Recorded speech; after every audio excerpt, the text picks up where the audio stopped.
La gran diferencia es que mientras nosotros estamos a favor de la libertad de elección lingüística, ellos no. De ahí la falacia de asociar oficialidad con imposición. Nada más lloñe de la realidad. La única obligación que conllevaría sería siempre hacia la Administración, para que garantice los derechos de todos, castellanofalantes y asturianofalantes, pero nunca hacia la ciudadanía.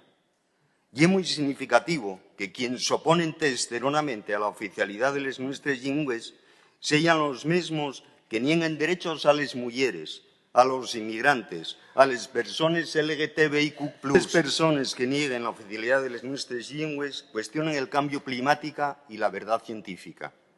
En Asturias hay desde va siglos un conflicto lingüístico en el plano estrictamente filológico. Quiere decirse, una lengua A, castellano, que goza de todos los recursos a la su disposición para imponerse sobre una lengua B, asturiano y gallego-asturiano, desprestigiada y afectada de un proceso de diglosia que disminuye la su viveza y el su número de falantes.